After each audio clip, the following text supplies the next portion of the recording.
사랑하는 여러분, 우리를 향한 우리 예수님의 소원이 있다면 그것을 우리가 다 구원받아 하나님 백성이 되고 천국에 이르는 것인 줄로 믿습니다.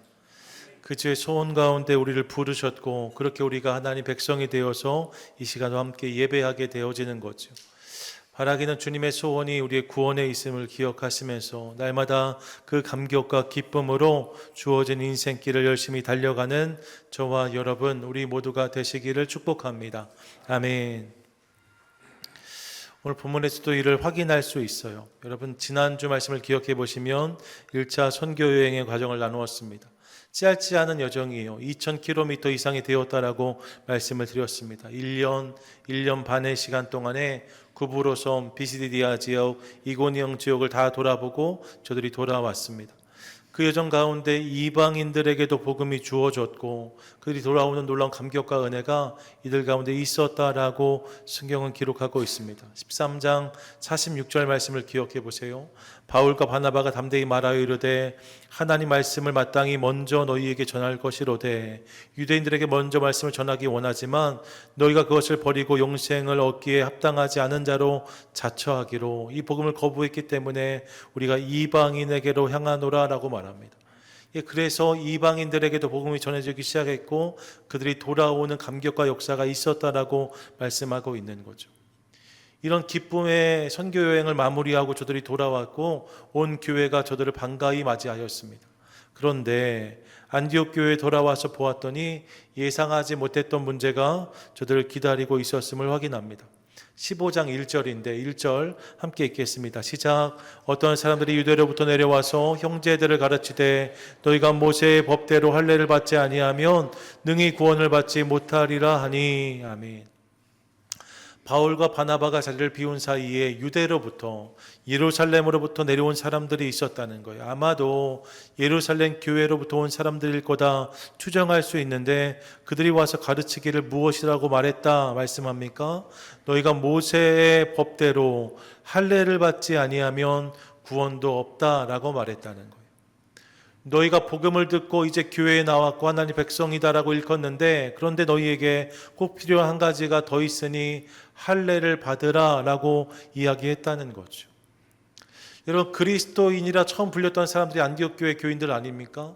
그런 열심과 열정, 신실함이 그들 가운데 있었는데 그것 가지고 부족하다, 할례도 필요하다 이런 이야기가 있었다는 것입니다. 한쪽에서는 이방인들에게도 복음이 전해지고 있는데 다른 한편에서는 할례를 받아야 구원이 있다. 할례를 받아야 너희가 하나님 백성이다라고 말하는 이들이 있었다는 거죠. 그랬나 보다 하기엔 여러분 이 문제가 생각보다 큰 일이었습니다. 왜냐하면 안디옥 교회 성도들에게 있어서 이 일이 주는 충격이 있었기 때문입니다. 그들 가운데 이방인들도 있었잖아요. 생각해 보세요. 예수를 믿음으로 구원을 받는다라고 들었고 그 복음을 믿음으로 저들이 교회에 나오기 시작했는데 말입니다. 그렇게 예수를 믿기 시작했는데 어느 순간 온 사람들에 의해서 다른 게 더 필요하다고 말하는 거예요. 그러면서 할례를 요구받고 있는 거죠. 우리 교회 새가족이 오셨는데 새가족 교육 잘 받고 나서 마지막 시간에 이제 예수를 믿으시겠어요? 예, 믿습니다. 그렇게 했더니 그럼 이번 주간에 제가 병원을 소개해 드릴 테니까 가서 할례를 받고 오십시오. 그래야 우리 교회 교인이 될 수 있습니다 라고 말한다면 여러분 이게 얼마나 어려운 일이겠어요. 그런데 그런 일이 있었다는 거죠. 쉬운 일이 아니었습니다. 정체성에 대한 문제니까 말입니다. 이 일로 논쟁이 벌어지고 그래서 이 일을 가지고 바나바와 바울 몇몇 사람들이 예루살렘을 향했다라고 본문 2절이 말하고 있어요. 예루살렘 교회에 가서 이 문제를 해결하자 했다는 거죠. 그리고 그들이 예루살렘에 도착해서 이제 토의가 진행되어집니다. 바울과 바나바가 지금까지 자신들이 경험했던 일들을 구술하지요. 이방인들에게도 복음이 전해졌던 이야기를 전하고 그들에게도 성령이 임하시고 저들이 구원받는 일들이 있었다라고 말합니다. 할례를 받지 않았음에도 불구하고 이런 복음의 능력과 역사가 있었다라고 이야기했다는 거예요. 그러자 한쪽에 다른 입장에 선 사람들이 일어섭니다. 5절을 보세요. 5절이 이렇게 말씀하는데 같이 한번 읽습니다. 시작.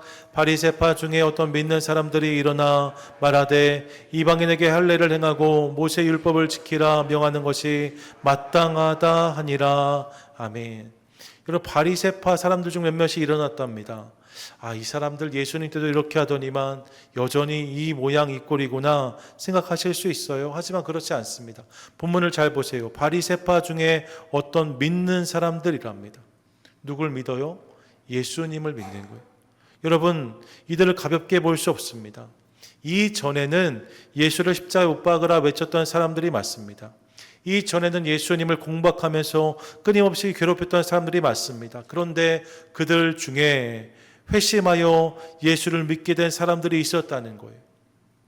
어제까지만 해도 예수를 공격했던 사람들인데 이제 그 바리새인의 전통을 버리고 예수를 믿게 된 사람들, 그러니까 여러분 이들은 진짜라고 말할 수 있습니다. 대단한 신앙의 결계를 가지고 무언가를 주장하기보다는 예수님을 인정하고 받아들임으로 교회에 나왔던 사람들이 있는 거죠. 여러분, 가짜가 아니에요. 진짜입니다. 예수를 진심으로 믿고 따르기를 결정한 사람들입니다. 그런 신실함이 저들 가운데 있었음을 우리가 상상해 볼 수 있어요. 분명한 신앙 고백이 있었던 사람들, 바리새파 중에 믿는 사람들이라고 할 수 있습니다. 근데 그들이 말하는 거예요. 무엇을 말하는가? 이방인들이 하나님 백성이 되려면 다른 건 몰라도 할례는 받아야 되지 않겠느냐라고 말했다는 거죠. 이들 가운데 할례가 중요한 문제였음을 깨닫게 되어집니다. 사실 예루살렘 교회 성도들은 대부분이 유할례자들이었어요. 유대인들은 나면서 8일 만에 할례를 행했거든요. 그러니까 예외가 없어요. 모든 이들이 다 할례 받은 사람들이고 이 할례가 그래서 하나님 백성됨의 표식이었던 거지요. 창세기 7장 13절 14절 이렇게 말씀하는데 같이 한번 읽겠습니다. 시작. 너희 집에서 난 자든지 너희 돈으로 산 자든지 할례를 받아야 하리니 이에 내 언약이 너희 사례에 있어 영원한 언약이 되려니와 할례를 받지 아니한 남자 곧 그 포피를 베지 아니한 자는 백성 중에서 끊어지리니 그가 내 언약을 배반하였음이니라. 아멘. 할례를 받는 것이 이만큼 중요하다는 거예요. 할례를 받지 아니하면 내 언약에서 끊어질 것이다라고까지 말씀하셨거든요. 그렇기에 예수를 믿어 하나님 백성이 되었다면 할례를 받는 것이 마땅하지 않냐고 주장하는 거예요. 그동안에 이들이 그렇게 생각했거든요. 할례와 하나님 백성됨은 늘 동일한 개념이었어요. 할례를 받았다는 것은 그분의 백성이 되었다는 의미이고 그분의 백성이라면 할례는 당연한 행위였다는 거죠. 이방인들을 할례 받지 못한 자라고 불렀어요. 그러니까 이 할례는 그런 의미인 거죠. 하나님 백성됨의 기본적인 정체성, 증거가 할례였단 말입니다. 그래서 이제 그들에게도 이것을 요구하는 것이 맞지 않냐고 이야기한 거예요. 단순한 고집이 아니라 이런 전통과 생각 속에서 저들이 이 이야기를 한 거죠. 이로 인해 사도와 장로들이 다 모여 이 일을 의논했다라고 본문이 말합니다. 6절과 7절이죠. 사도와 장로들이 이 일을 의논하러 모여라고 말합니다. 상상해 보세요. 이 자리에 누가 있었을까요? 우리가 다 알고 있는 예수님 제자들이 다 이곳에 있었을 것입니다. 베드로, 안드레, 요한, 마태, 토마 다 이곳에 있었을 거예요. 순교한 야고보를 제외한 예수님의 제자들, 그리고 예루살렘 교회에서 중요한 역할을 감당했던 집사들과 중직자들이 다 모였을 것입니다. 그리고 깊은 논의를 하게 되었다는 거죠. 한참의 논의를 합니다. 그리고 그 논의 끝에 베드로가 먼저 자신이 경험했던 이야기를 나누지요. 고넬료 가정이 회심한 것을 보아라. 저들이 이방인이었음에도 불구하고 하나님 백성이 되는 것을 내가 보았노라라고 말합니다. 이어서 바나바와 바울도 다시 한번 자신들이 경험했던 이방의 역사를 보고합니다. 그리고 예루살렘 교회 담임 목사 역할을 감당했던 예수님의 형제 야고보가 이제 마지막 발언을 하는데 14절에 이렇게 말해요. 14절 같이 읽습니다. 시작. 하나님이 처음으로 이방인 중에서 자기 이름을 위할 백성을 취하시려고 그들을 돌보신 것을 이 시므온이 말하였으니, 여러분 이 시므온이 시몬이거든요. 누굽니까? 베드로를 말하는 거예요. 베드로가 고넬료를 회심시켰던 사건을 언급하고 있는 거죠. 이 일을 하나님이 처음으로 이방인 중에서 자기 이름을 위할 백성을 취하시려고 저들을 부르신 사건이라고 말하고 있습니다. 그러면서 19절에 이렇게 말해요. 19절 함께 읽겠습니다. 그러므로 내 의견에는 이방인 중에서 하나님께로 돌아오는 자들을 괴롭게 하지 말고 할례를 요구함으로 그들을 괴롭게 하지 말자. 무언가 행위를 요구함으로 그들을 부담스럽게 하지 말자라고 말합니다. 그러면서 20절에 이렇게 말하는데 함께 읽겠습니다. 다만 우상의 더러운 것과 음행과 목매어 죽인 것과 피를 멀리하라고 편지하는 것이 옳으니. 할례 요구하는 것은 하지 않기로 결의하고 대신 네 가지를 요구하기로 합니다. 우상 숭배, 음행, 목매어 죽인 것, 피, 이것은 금지하자라고 말해요. 여러분 잘 보세요. 이 네 가지는 또 다른 행위를 요구한 것이 아닙니다. 사실 이 네 가지는 그 당시 시대 속에서는 종교적인 제사 행위였습니다. 우상을 숭배하는 것, 음행을 행하는 것, 목매어 동물을 죽이는 것, 피를 뿌리는 것, 이게 다 이방신들의 제2 행위였다는 거예요. 그러니까 단순히 행위를 금하라가 아니라 다른 신들을 섬기는 삶을 금지하고, 이제 하나님을 믿는다면 다른 신, 이방신 섬겼던 삶을 돌이켜 그 모든 것을 거절하고 예수님만 믿기로, 하나님만 섬기기로 작정한다면 그 모두를 하나님 백성으로 인정하자, 이렇게 저들이 결정한 거죠. 이 내용을 모든 교회에 보냈다라고 말합니다. 이를 통해서 이제 이방인들을 향한 교회의 문이 활짝 열리는 것을 확인합니다. 더 이상 할례를 요구하지 않고 하나님만을 섬긴다면, 예수 그리스도만을 나의 구주로 고백한다면 이 모두를 하나님 백성으로 인정하는 일들이 시작되었다라고 말씀하고 있는 거지요. 이게 사도행전 15장의 내용입니다. 예루살렘 공의회라고도 말하는데, 여러분 사도행전 15장이 선교적으로 보면 대단히 중요한 장이고요. 이 장을 중심으로 이제 사도행전의 중요한 전환점을 넘어가죠. 이방인들에게 본격적으로 복음이 전해지는 이야기가 들려오기 시작합니다. 15장 7절에서 베드로의 언급이 나오는데요. 사도행전을 보시면 여기가 베드로가 등장하는 마지막 자리예요. 그러니까 교회의 기초가 베드로의 신앙 고백이었다라고 말하는데, 베드로가 교회를 이렇게 상징하는 인물이거든요. 15장 여기까지가 베드로가 등장하고, 사도행전에 66번, 63번 베드로가 언급되어지는데 그것이 다 15장 앞부분에 등장한 내용들입니다. 그리고 이 본문을 기준으로 베드로는 사라져요. 뒤에 누가 많이 등장하는가? 바울이 등장합니다. 바울이 163번이나 언급되어지는데 이게 다 뒤의 이야기예요. 그래서 베드로의 시대에서 바울의 시대로, 교회에서 선교의 시대로 넘어가는 분기점이 오늘 본문이라고 할 수 있는 거죠.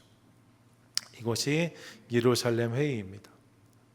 중요한 회의인데 본장을 대하면서 깨달은 몇 가지 중요한 사실들이 있습니다. 오늘 그것을 나누고 싶은데, 먼저 여러분 전 본문을 묵상하면서 교회가 문제를 해결하는 공동체라는 사실을 깨달았습니다. 같이 고백하시죠. 시작.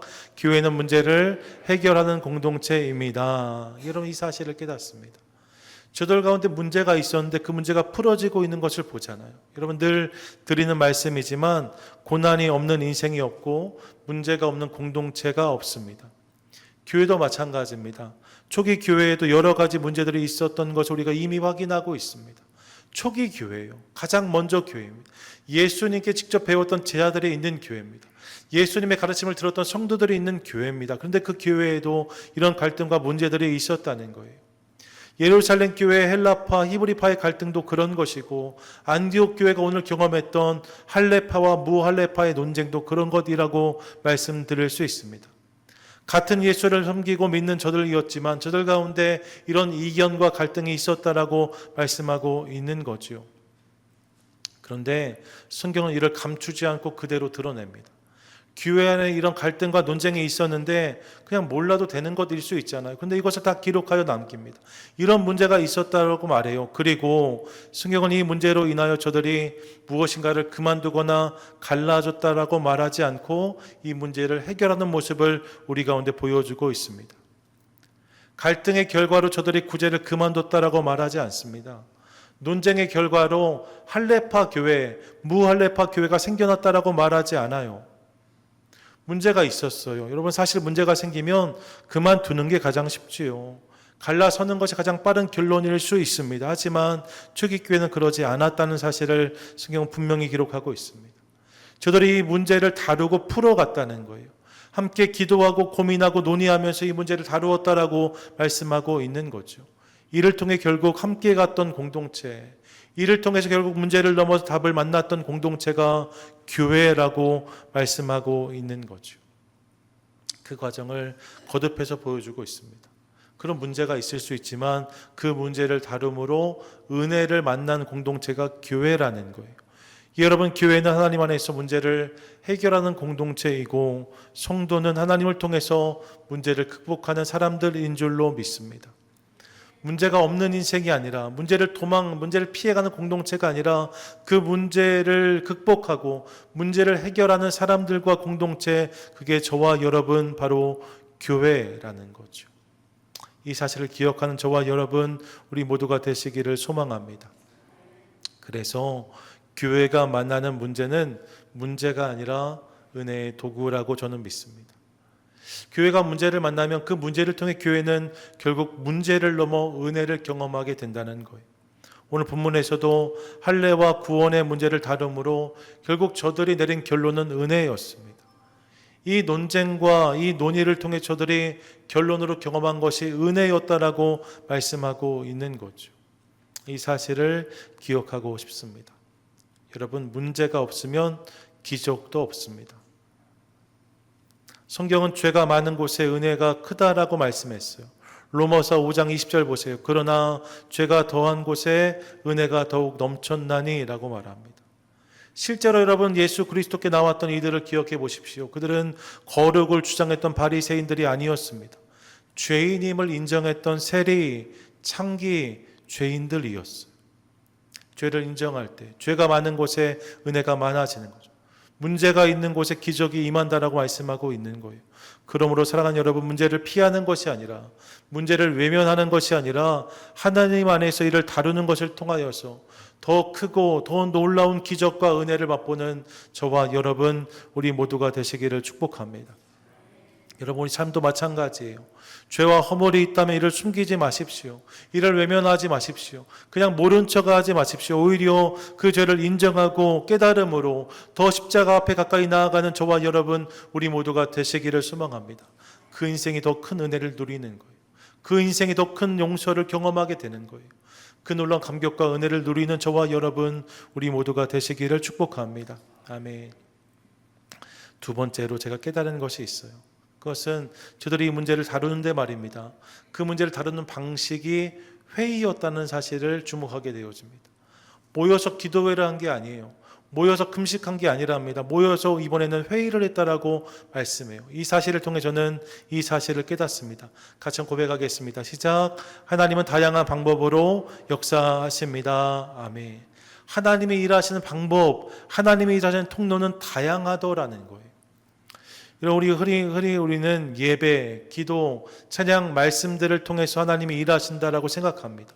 맞지요? 저도 이 사실을 믿습니다. 이 모든 것이 그분께 속한 도구이고 방법들입니다. 예배를 통해서, 기도를 통해, 찬양을 통해, 말씀을 통해서 하나님 우리 삶 가운데 일하십니다. 믿으시지요? 아멘. 그런 은혜가 있어요. 하지만 여러분, 더불어 함께 기억하고 싶은 것이 있습니다. 그것은 이것만이 하나님께 속한 도구와 통로는 아니라는 것. 다른 통로와 다른 방법들도 있음을 깨닫습니다.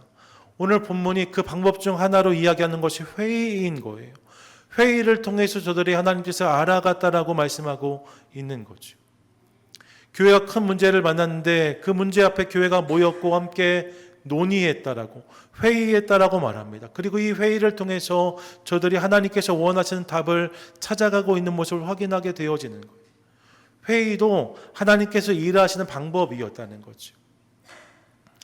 종종 회의론자들을 만날 때가 있습니다. 그럼 무슨 말인지 이해하시겠어요?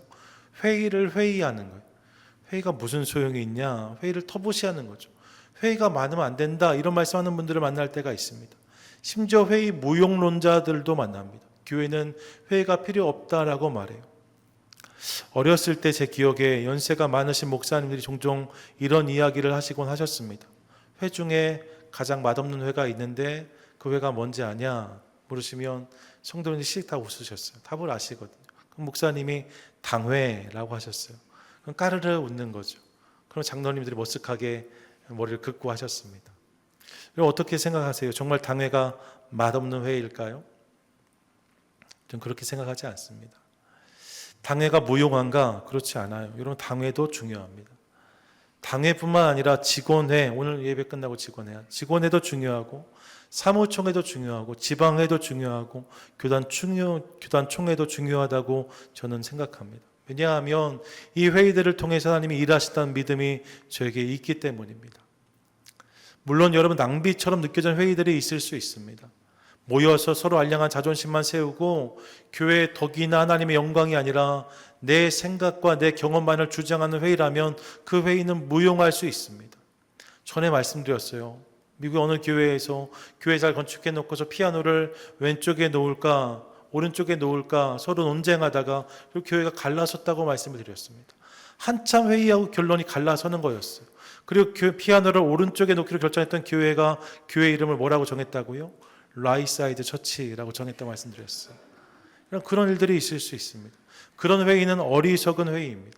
그런 회의는 하면 안 됩니다. 하지만 여러분, 교만을 내려놓고 겸손함으로 하나님 뜻을 구하는 회의라면 그런 회의를 통해서 얼마든지 하나님은 역사하신다라고 저는 믿습니다. 실제로 오늘 예루살렘 회의가 그런 회의였고, 예수님이 하나님이시다를 확증했던 니케아 공의회도 그런 회의입니다. 성령님도 하나님이시다를 확증했던 콘스탄티노플 회의도 그런 회의였고, 미시오 데이라고 하는 하나님의 선교라는 개념을 확증했던 빌링겐 선교대회나 로잔 대회도 다 이런 회의라고 말할 수 있습니다. 이런 회의들을 통해서 하나님 뜻을 알아갔던 모습과 역사들이 분명히 있다는 거예요. 여러분, 하나님이 회의를 통해서도 일하신다는 것을 기억하시기 바랍니다. 회의만이 아니에요. 게리 토마스의 책 영성에도 색깔이 있다. 제가 이 책을 자주 인용하는데 이 책에서 보면 다양한 영성을 소개하고 있습니다. 자연을 통해서 하나님 만나는 자연주의 영성을 말해요. 자연을 보면서 하나님을 경험하는, 와, 하나님 대단하시다 말하는 거죠. 감각주의 영성이 있어요. 예술이나 오감을 통해서 하나님 만나는 분들이 계실 수 있습니다. 의식이나 상징이나 성례를 통해서 하나님 경험하는 정통주의 영성도 있을 수 있습니다. 견공과 훈련을 통해 하나님을 만나는 금욕주의 영성도 있고, 행동과 실천을 통해서 하나님 경험하는 행동주의 영성도 있을 수 있습니다. 봉사와 사랑을 실천함으로 하나님을 경험한 박애주의 영성도 있고, 뜨거운 열정과 감성으로 하나님 경험하는 열정주의 영성도 있을 수 있습니다. 깊은 묵상과 기도를 통해서 하나님을 경험하는 묵상주의 영성도 이야기해요. 여러분, 이 중에 어떤 게 더 좋다, 나쁘다 말할 수 없습니다. 이런 다양한 영성들이 있다는 거예요. 말씀드리고 싶은 것은 바로 이것이지요. 많은 사람들이 다양한 방법들을 통해서 각자의 하나님을 경험할 수 있다는 것입니다. 믿으십니까? 아멘. 믿으십니까? 아멘. 다양한 영성이 있는 거예요. 그 다양한 통로를 통해서 우리 하나님 역사하시는 분이신 거죠. 왜냐하면 그 하나님이 너무나 크신 분이시거든요. 그분이 전능하신 하나님이시거든요. 그분이 내 삶의 모든 통로를 통해서 나에게 오늘도 말씀하실 수 있음을 믿으시기 바랍니다. 오늘 회의가 그런 통로 중 하나였다는 거예요. 오늘 본문이 말하는 회의가, 논의가, 생각과 사고가 그런 과정 중 하나였다는 거죠. 이를 통해 저들이 하나님 뜻을 확인했다라고 말씀하고 있어요. 그러므로 함께 기억하겠습니다. 여러분, 하나님의 뜻은 하늘에서 뚝 떨어지기도 하지만 사람들을 통해서 하나님을 섬기고 또 믿는 성도들을 통해서 합의되고 확인되기도 한다는 사실을 기억하고 싶습니다. 겸손히 그분의 뜻을 구하며 생각들을 모아갈 때 이를 통해 그분의 마음을 알아갈 수 있다는 거죠. 이를 기억하며 하나님 안에서 함께 생각하고 고민하고 나누고 기도하고 엎드리는 것을 통하여서 우리 삶 모든 영역을 통해서 말 걸어오신 하나님, 그분을 경험하는 저와 여러분, 우리 모두가 될 수 있기를 소망하고 날마다 더 풍성한 주님을 누리는 복된 성도와 교회 우리 모두 되시기를 축복합니다. 아멘. 끝으로 함께 주목하고 싶은 것이 있습니다. 그것은 오늘 회의의 결론인 거죠. 사실 이게 가장 중요한 대목인데 오늘 회의의 결론이 무엇인가? 이것이었다라고 말씀해요. 같이 고백하겠습니다. 시작. 오직 예수, 오직 믿음, 오직 은혜. 여러분, 이것이 오늘 회의의 결론입니다. 오늘 회의의 의제는 이것이었어요. 구원과 할례의 문제를 연결할 것인가? 이게 이 회의의 의제였습니다. 여러분, 할례라고 말하면 좀 이렇게 다른 것들을 생각하실 수 있지만 사실 할례는 행위를 상징합니다. 이스라엘 백성들에게 할례는요, 하나님의 백성이라는 것을 보여주는 최소한의 행위였어요. 여러분 이 부분을 특별히 기억하고 싶습니다. 할례가 저들이 할 수 있는 최대한의 행위가 아니라 최소한의 행위였습니다. 할례를 받는 것은 이런 것 저런 것 다 하고 나서 마지막으로 할례를 받는 것이 아니라 할례를 받는 것이 하나님 백성됨의 시작이었어요.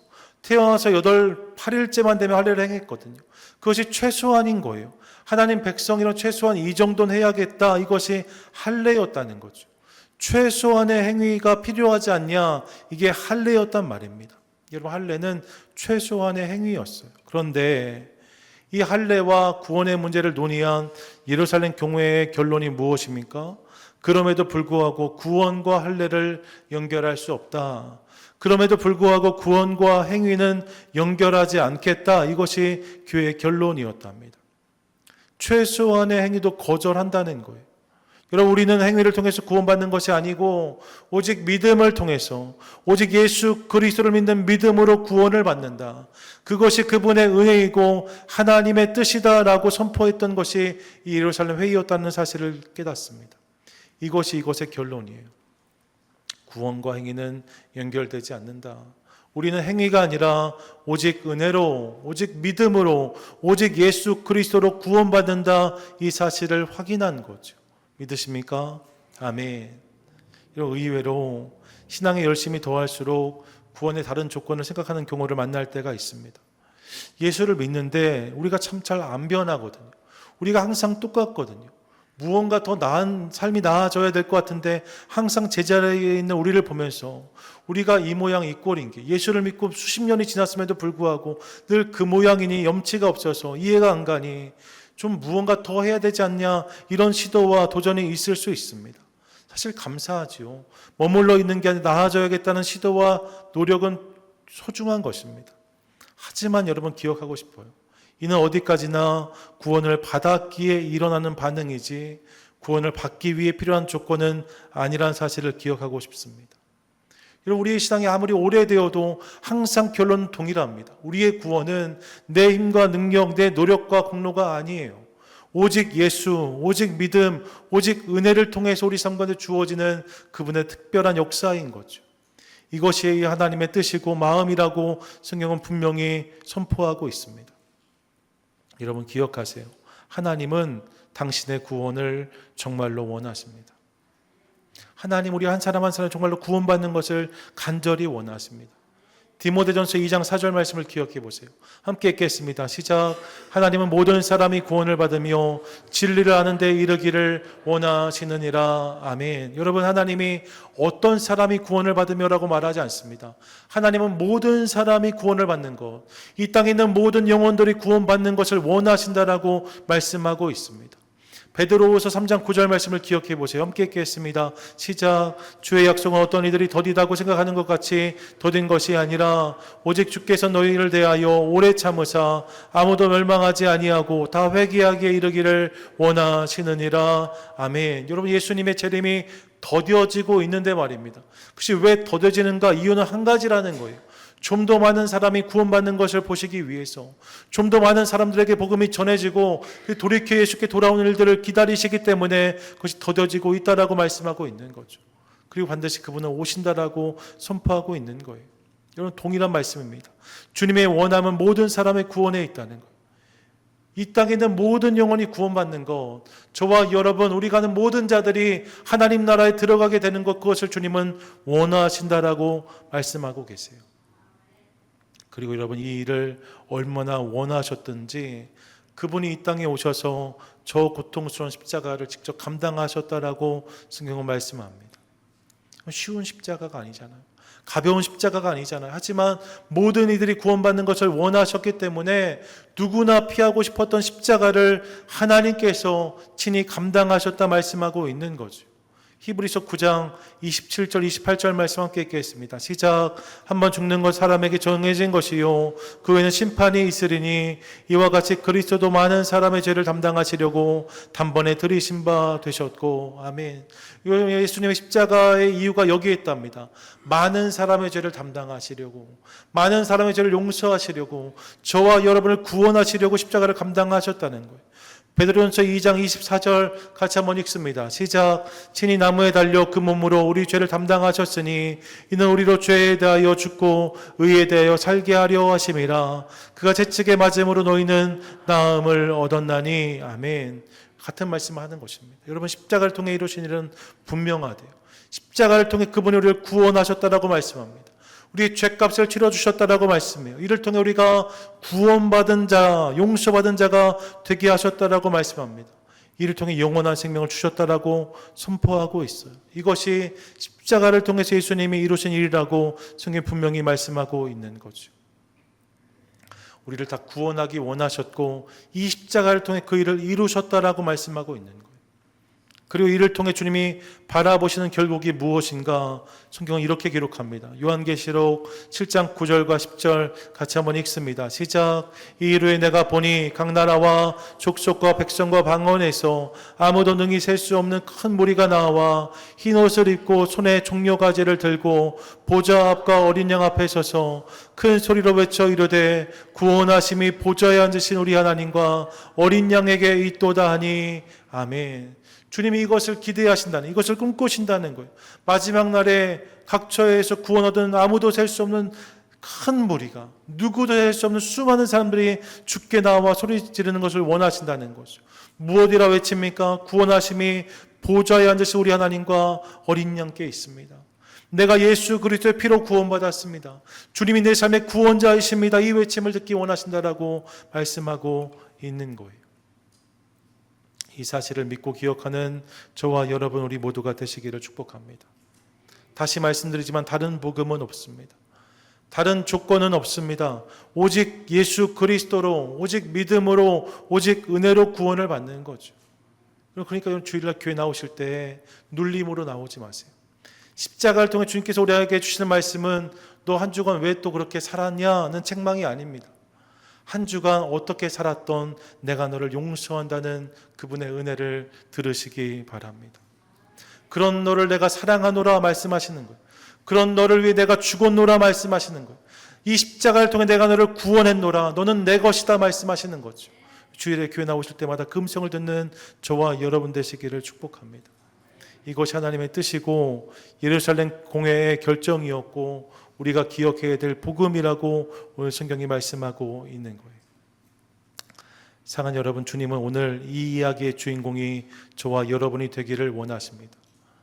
우리의 힘과 능력으로 도저히 안 되지만 예수 그리스도의 보혈과 은혜로 구원받은 사람이 우리가 되기를 원하시고, 여러분 그렇게 하나님 자녀들 우리 모두가 되기를 원하시고, 이 믿음을 통해 하나님의 은혜와 축복을 누리는 사람들로 이 땅에 사는 것을 주님이 원하신다라고 말씀하세요.